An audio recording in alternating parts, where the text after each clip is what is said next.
Greetings, everyone. Amalia here with Karmic Kindness and tried to go live, and for whatever reason, the technology was not cooperating. So I'm recording this video for you instead. I have a few questions that were sent to me, so I will start with those. Um, so I'm doing this Q&A for you all as a birthday gift from you all from me from my birthday, which was on August 1st. Lovely birthday. Thank you for all of the wonderful wishes that were sent my way. And I want to start first with a card. I am using the Wisdom of the Oracle deck. This is actually my very first card deck that I bought for myself around the time that I wrote my book, Weed to Me.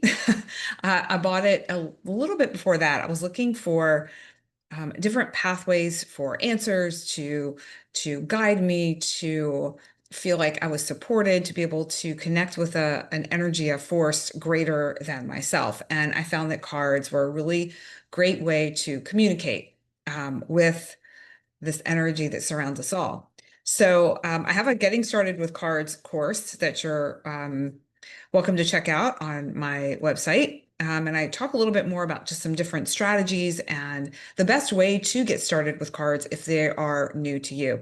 So I'm going to basically shuffle the deck, and the intention of the card is going to be one that's supportive for anyone who views this video at any time. So I'm recording this. Today is August 3rd of 2025. If you see this video in November of this year, or you see it 5 years from now, there is a message in here for you. Your energy is part of this card reading for today. So the way I do this, and everyone has their own way. And in my Getting Started with Cards course, I share different strategies, different ways that you can work with the cards. But I always say go with what feels good and aligned for you. So for me, I like anyone who has seen me on the Cosmic Chat that Madeline Parker and I have done. I use flower cards for that, and I shuffle until a card comes out, and that's meant to be for that particular sign. So, ooh, one fell down. So let me grab that 1 second.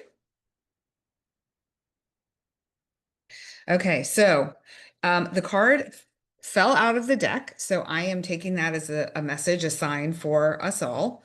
And the card came out of the deck upside down. So here's the card. Exchanging gifts, and it's upside down. So I know that let me see if I can tip that a little bit so you can see it. There you go. Might be able to see it.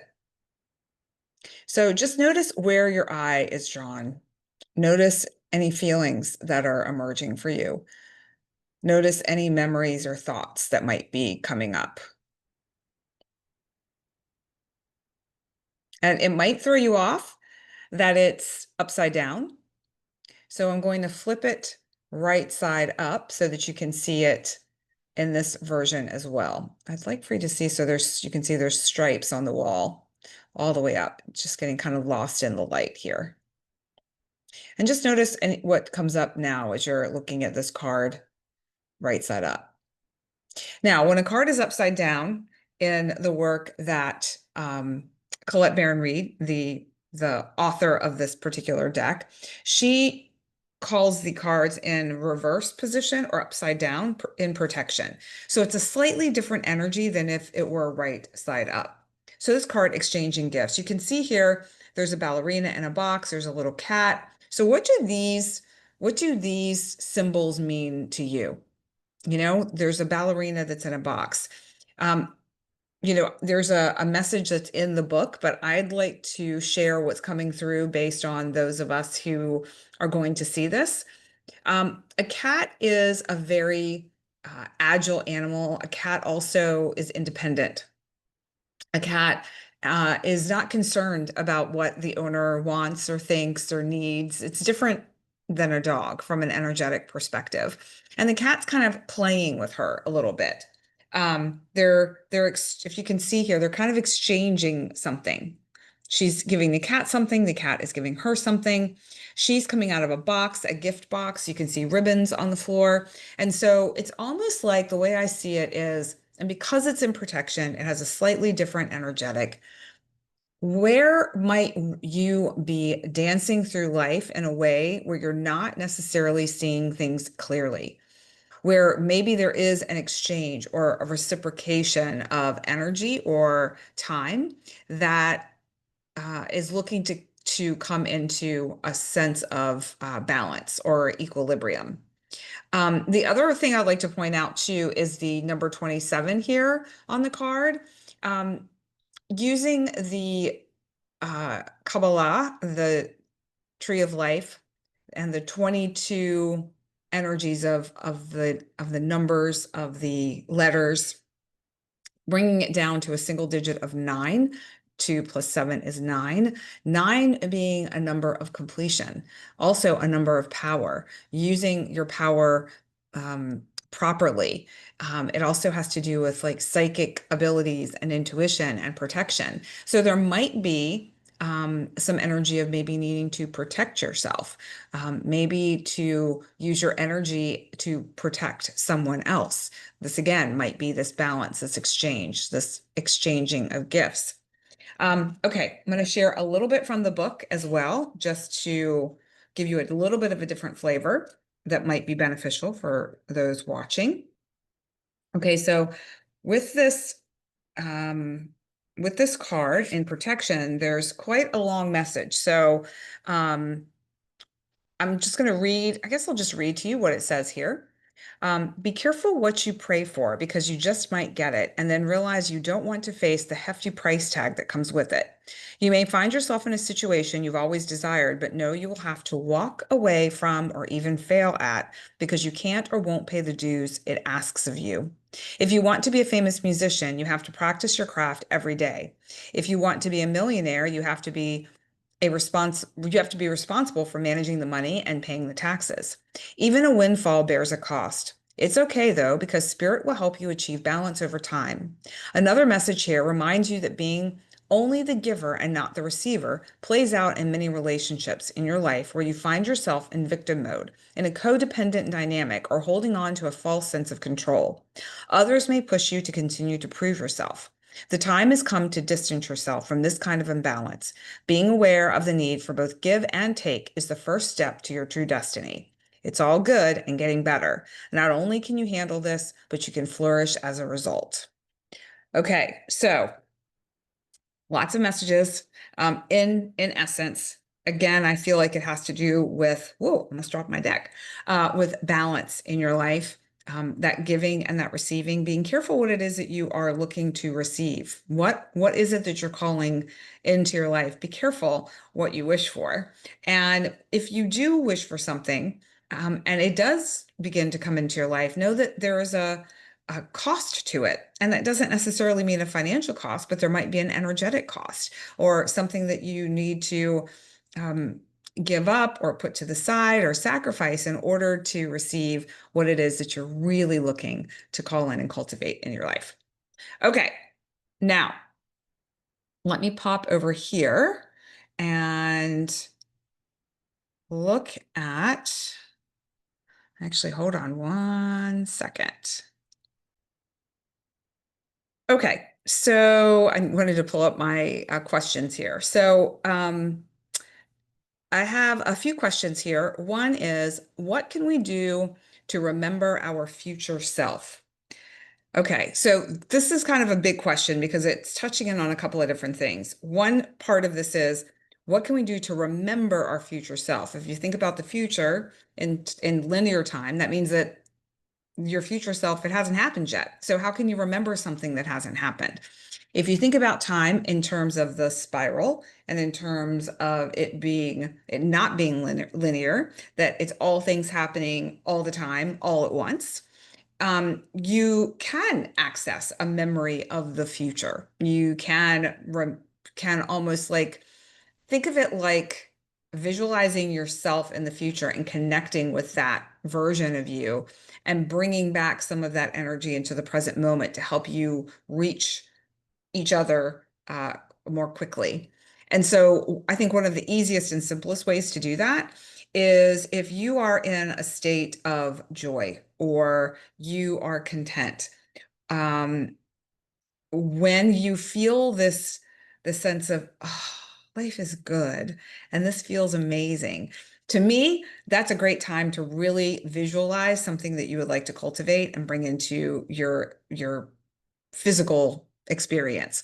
And the reason why is because you're already in the stream of energy that's kind of carrying you along and you're feeling really good. You're not being weighed down by energy that is not truly aligned with your desires, what you're looking to cultivate and create in your life. So that is a great time to, okay, I'm feeling really good. Maybe connect with your heart. Maybe put your hands in your lap, palms up for receiving information, receiving energy. Some breaths, maybe even move your body a little bit.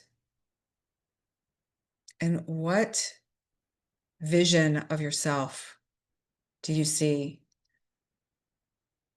that feels this good, that feels expansive, that feels ready to receive even more? What are you wearing? What do you see? What do you smell? Who are you with? Where are you? And so these are just a few quick little questions, and you can come back and watch this again and maybe jot down some things, pause it as you go, and use that as a really great place to connect in with your future self in the now, and then be able to carry that forward as you go. Um, highly recommend, highly recommend that you write it down. Um, Okay, how do we stay aligned with our higher self when our mind goes into lack?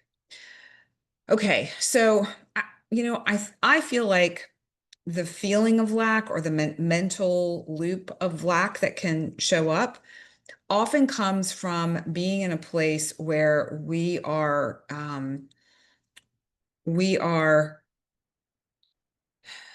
not we're I'm trying to find the words because I want to be careful because it's a little bit of a slippery slope. Let me start with lack first, kind of the idea around lack. Lack means we don't have something that we want. It is missing. If we think about the idea, the concept of we have everything we want, that there is nothing missing, then it's not really that we're missing something, that we're lacking something. It's that we're somehow not being able to connect with it. It's almost like two energies that are coming towards each other, but they're missing. It's like a misfire. So one great way to connect in with your your higher self, with the vision of your future, of what it is that you're looking to create or cultivate in your life, where you feel like you're lacking something is to imagine and visualize yourself with that, with whatever that is. So if it's money, if it's love, whatever it is, but it's not coming from outside of you. So it's the money, for instance, coming through the gifts that reside within you. It comes from you taking one step after another step that leads you to the opening of that. It's not about the how, it's not about the uh, having to constantly reaffirm these positive affirmations. It's about this deep knowing within yourself that you have what you need. Everything will, everything is working out for you, as Abraham Hicks says, and you are connecting with the energy that you currently have within you, and then accessing the information that you have that leads you to take the next step and the next step and the next step. Now, that's one piece of it. The other part of it is, really being clear that there might be something that is energetically keeping you from moving forward as much as you would like. So it's almost like it's almost like walking in something that's kind of sticky, walking on a sticky floor. It's like you're making progress, but there might be something that's somewhat holding you back. So I'm looking at this from an energetic and spiritual perspective, not necessarily from the mundane perspective of psychology and your physiology, because those are also factors, but just from an energetic perspective, knowing that you have everything that you need, that there is no lack, even though you don't, maybe you're not experiencing it in this now moment, doesn't mean that it doesn't exist. And, when you are visualizing your most ideal version of yourself, that version of you can really help support and carry you forward. You can also access support through your soul spirit team. And what I consider my soul spirit team is my, it's that ideal version of myself. It's ancestors, it's angels, it's guides, it's our cosmic brothers and sisters. It's all the energies that are available to each one of us. Some that we have from birth, some for this particular incarnation, and some that we have throughout our soul's journey. And it even includes the the energy of the souls that are walking this path with us, being able to have their support and help as we march along on this journey. Hopefully that helps. Okay, and then the last question is, um, okay, I accidentally just deleted that. So I think I remember what it was. Why do I keep attracting the same type of people? So oftentimes when we notice that we've got this pattern of uh, maybe emotionally unavailable partners, for instance, or partners who are committed, but maybe not as committed as we'd like them to be, or maybe people that have um, issues with the feminine, and we keep attracting these men into our lives, and we are looking for really a beautiful partnership versus one where maybe the female has to be more in her aggressive masculine, and she'd like to be a little bit more in her softer, receptive feminine. These are just some examples that I came up with off the top. So oftentimes what I've noticed with my work with clients and just in kind of the collective experience is we often will attract the same types of partners over and over again because we haven't quite completed and I'm talking about this from an energetic perspective. We haven't quite completed whatever that pattern is. We haven't quite learned, I don't like saying learned the lesson, but it is kind of like that. We haven't finished that experience. We haven't learned the nugget that we chose to experience in this human form within the relationship structure so far.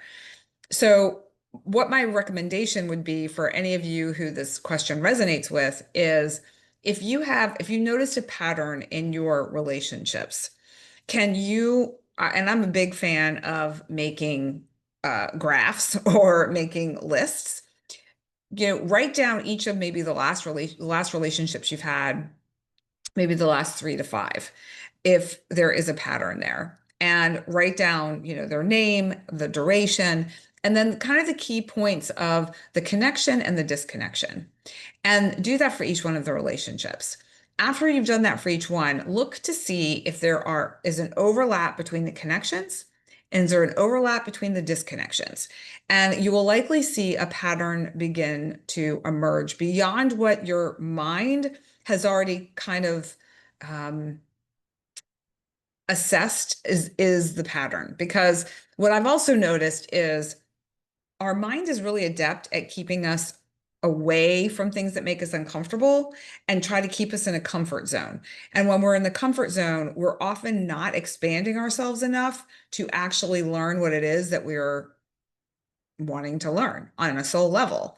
And so when you take the logical part of it by looking at the pattern, there might be some nugget, there might be some piece of it that you didn't notice before that shows up that will give you some information to then be prepared for the next relationship. So maybe the next relationship, the way that you connect, try to switch it up. So maybe in your relationships you connect over yoga, and the disconnection happens with friends. Okay, I'm making something up. Maybe it connects with one of you. It might connect with friends, where they don't really like your friends, or they don't feel comfortable with your friends. But your connection was this yoga class and the kind of the yogic mindset, and you felt like you were really well suited for each other. But somewhere, somehow, something goes awry. There's some sort of disconnection. So maybe it's friends, and maybe it's also your desire to take the relationship to the next level. Maybe for you, it happens really quickly, or maybe it happens really quickly for them. And for you, you're a little gun shy and you're like, oh, I don't know. But they're very much love bombing you, and they're pulling out the roses and the chocolates and the trips and the all the things that you would consider romantic, or a symbol of love. Look at those things. Is there maybe a reason you're drawing these people that are, with love bombing, there's a little bit of narcissism involved. Is there maybe some narcissistic tendencies within you that's attracting that type of partner in? So also looking at yourself, what is that person mirroring back to you? What are you potentially not seeing about yourself that can only be seen through the lens of the relationship? Now, if it's a situation where it's your friends, that might also be an indication that you might be surrounding yourself with people that really aren't well suited for you. So let's just continue with the yoga example. So you meet this person in yoga, you have this really beautiful connection, you talk about all of the different yogic philosophies, and you live your life from that place. But then your friends are a little bit more, they're not really into yoga, and they love to go, I don't know. I'm trying to think of an example. They love to party and go to nightclubs super late, and it's fun and you like doing it, but you're not really feeling that as your experience. That's not the type of partner that you're looking for. That's not the type of life that you're looking to step into. And see where that disconnect is. It's not about your friends. Maybe it's about where you are in your life, and honoring yourself in a way that you haven't before, or that you didn't realize you needed to do. So just a few quick little examples when it comes to relationships, and when relationships might fall apart or dissolve, or you keep attracting the same type of partner over and over and over again. There might be something to that. There could also be a transit happening, something happening in the cosmos that is pushing on you, pushing on the collective, really encouraging all of us to kind of break outside of the boxes that our family, our upbringing, our culture, society has placed upon us. There might be the sense of you holding on to something that is not really suited for you anymore, and you're having a hard time kind of shaking off the old, and that could also be playing a role in that as well. So some areas to look at and to contemplate. If anyone wants to drop some comments below and let us know what came up for you, um, what are you seeing about yourself in your relationships? It might really help somebody else. So if you want to share any of your stories or any of your thoughts about any of the cues today, that would be amazing. If you also want to share a little bit about the card exchanging gifts, I think you can see it pretty well there. Feel free to do that too. And I hope you enjoyed this birthday gift from me to you on this birthday. And apologies that the live stream didn't work very well, but hopefully this is good enough for now. And we'll try another live stream again sometime soon. Remember, we learn from one another. So please do share with someone you think may benefit. And I hope to see you on an upcoming live stream for real. Get the technology working, fingers crossed, really soon. Ciao for now.